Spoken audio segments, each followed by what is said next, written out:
So Tamron has dropped some new glass recently, including a 28-75 f2.8 G2 lens, a successor to the 28-75 III VXD lens. Now the new 28-75 brings back old competition. I have Sony's 24-70 f2.8 G Master lens and Sigma's 24-70 f2.8 Art lens.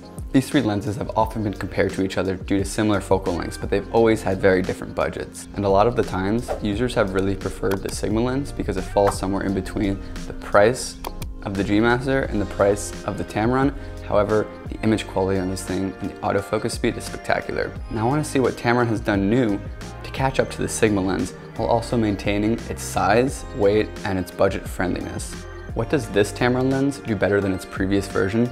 And what does Tamron feel it needed to add in order to better compete with these two? Let's focus in on it.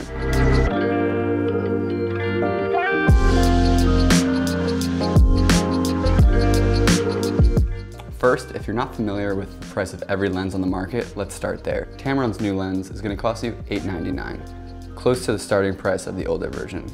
Meanwhile, the Sigma lens is going to run just slightly above that at $1,100, and the G Master takes the cake by far at around $2,200. Some people have argued the $2,200 price point of the G Master simply isn't worth it for what the Sigma Art can do, and others love Tamron because of their budget-friendly option. Let's go into the build of these lenses to see why the cost maybe is what it is. I'll start with the lenses we're more familiar with, as they've been on the market for quite some time now, and then get into the build of the Tamron, but I'll quickly run through the Sony and the Sigma for those who aren't familiar with it. The Sony G Master is obviously a beautiful lens. It's quite heavy, but you get a really nice metal build out of it. It feels sturdy, it feels strong, and everything about it, you know, it's Sony G Master. It feels great. Aside from that, you get your AF to MF switch. You have two customizable buttons on the side. Unlike the Sigma lens, when you lock the switch, you can't unlock it unless you switch it off. The Sony G Master lens comes in at 136 millimeters long and 886 grams, making it by far the biggest and heaviest lens on this list. As for the Sigma Art lens, you get a similarly nice build out of it. There's one customizable button on the side, an AF to MF switch, and a lock switch that actually unlocks when you zoom the lens in. A feature I really like because when you're on the go and you want to lock it, it's locked. It won't move, but when you twist it just a little bit, it actually unlocks. So you don't have to worry about finding the switch on the side. You can just do it a lot quicker than you can on the G Master. It's a bit more compact than the G Master at 94 millimeters long and 665 grams. As for the Tamron, you'll notice compared to the other two, it is relatively bare-boned.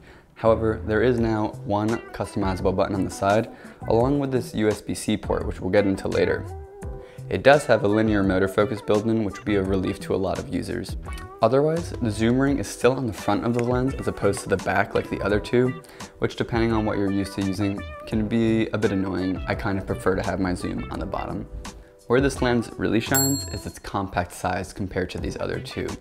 At only 117.6 millimeters long and 540 grams, it's by far more lightweight and more compact than the other two. In fact, it's actually 10 grams lighter than its previous version. Last thing to note is it does have a 67 millimeter filter size, while these other two lenses have 82 millimeter filter sizes. However, everything in Tamron's line here is a 67 millimeter filter size, so if you go with Tamron, you won't have to worry about buying any step up or step down rings. All these factors in Tamron's lens helps keep its cost down to $899, as I mentioned before. This has always been a really big factor for buyers, whether they want a budget-friendly lens or something that's easier to take around. The G Master is really bulky, and the Sigma Art lens isn't much better. When I hold this, it's noticeably lighter.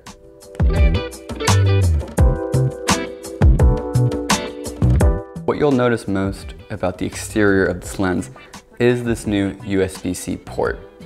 What it does, it allows you to connect directly to your laptop or computer to Tamron's own utility app. Through there, you can update the lens's firmware, which could have been important to Tamron because they did have some autofocusing issues that they did fix through their firmware back in 2018. While I haven't been able to directly use Tamron's utility app because it won't be released yet while I'm making this video, I can talk about some of the things Tamron says it can do in terms of the customability of this lens. For one, before the utility app, you had to use Tamron's tap-in console in order to get your lens and your computer hooked up. Now, you can go straight from the USB-C port into your computer, which makes things a lot easier. Through the app, you'll be able to customize several focusing options through this lens, like setting A and B focus points to help manual focusers get those shots that they're looking for and make more artistic decisions ultimately with this lens that they weren't able to do with the older version. You can also change the direction of the focus ring based on your own preferences, and you can change the focus ring to an aperture ring. For those who are shooting in autofocus most of the time, that's a really cool feature that I actually like a lot. The app is also where you'll be setting the customizable button on the side and the features that you want it to do. I, for one, would probably use it to set an MF to AF switch on the lens itself, making my life a little easier. So while this lens may feel limited on the exterior compared to these other two, Tamron has really made it their priority to allow you to customize your preferences and do a lot of funky things with this lens. I think they addressed a lot of the manual focusing issues that people had with it, being a non-linear focus in the older model. Now being able to set focus points is essentially a game changer for this lens, while also maintaining its price and compact size. So it didn't have to compromise on any of those benefits either.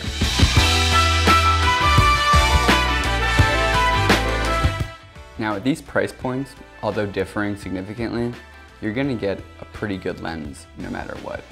We know the reputation of these brands, and really, to be a big brand at this point, you're gonna make some good glass. So I'm not worried about the image quality of the new Tamron, as the older version was pretty darn good for what it did. We wanted to set up a product shoot to get some real world tests with these lenses and see mostly how this new Tamron stacks up against the other two that have been in the market for quite some time now.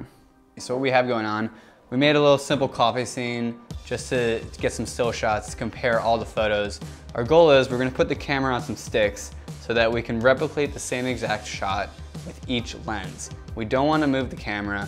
We don't wanna change any of the settings in the camera, so we're shooting consistently so that the 3 shots will all be the same and so that we can compare them the best we can.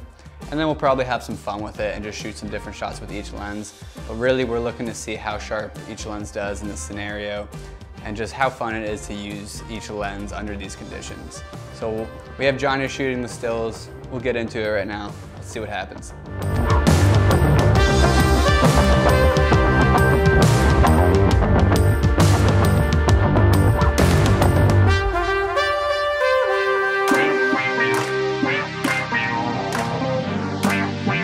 This first photo we shot at 70mm for the Sony and the Sigma lens, and at 75 for the Tamron lens to see how they do at their longest focal length.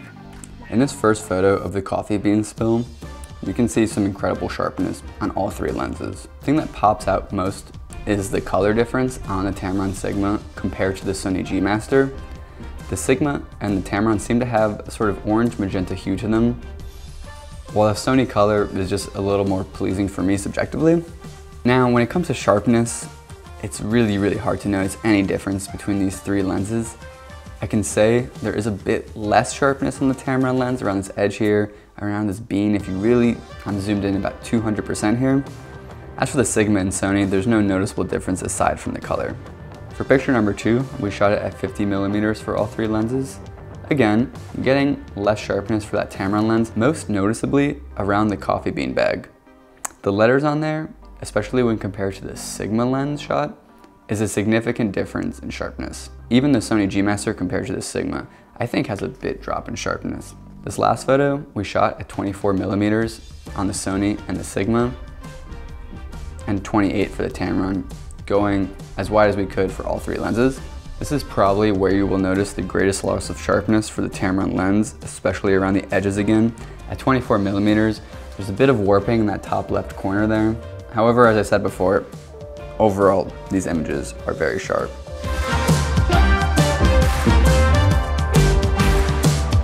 So once we finished up our product photography shoot, we hired a really great model to come in so we could test out each lens's autofocus capabilities.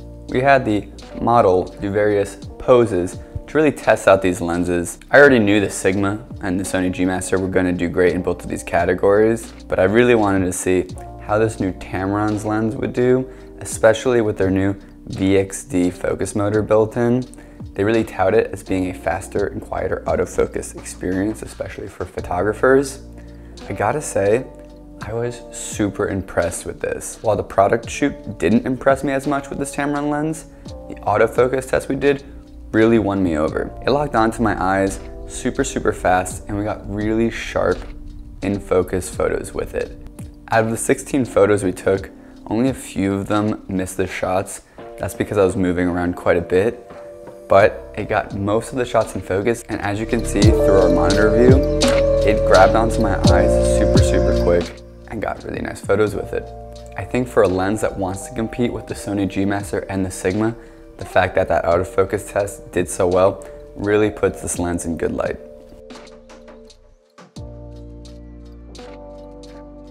To wrap things up, it seems to me that Tamron's priority with getting a new version of this lens out was to install their new autofocus VXD motor inside of it, as well as to allow you as the user to make more customizations to the lens itself through this USB-C port and their new utility app. So did Tamron do enough to encourage users to buy their new updated lens? Well, it's always a very sensitive give and take between how much you can update a lens without taking away what already made it such a great lens.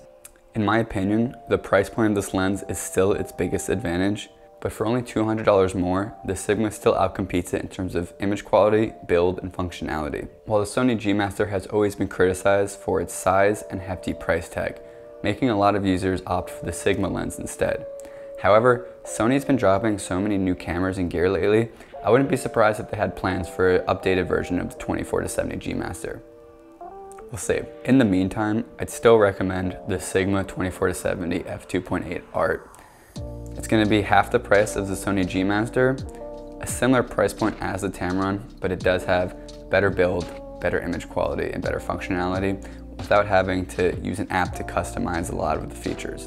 In my opinion, having the USB-C port and the utility app aren't super exciting, and I think for intermediate to beginning photographers and videographers, it's not going to do much for them because personally, I don't want to spend extra time having to make customizations onto the lens, especially when some of those features are already built into lenses like the Sigma Art and the Sony G Master, where I can already lock the lens, have customizable buttons that I can mess with in camera, and have an AF and MF switch built in already.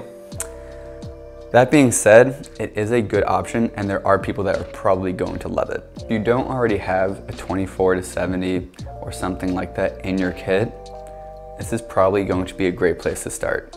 It's definitely going to compete with these lenses, and if you're on a budget or you care about lightweight and compact lenses, then the Tamron is obviously one you're going to go with. At the end of the day, these types of things always come down to the user's own preferences and budget.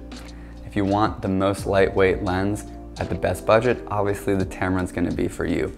If you have the money to spend on a G Master and you really care about just that 5% difference that it makes, then go for the G Master.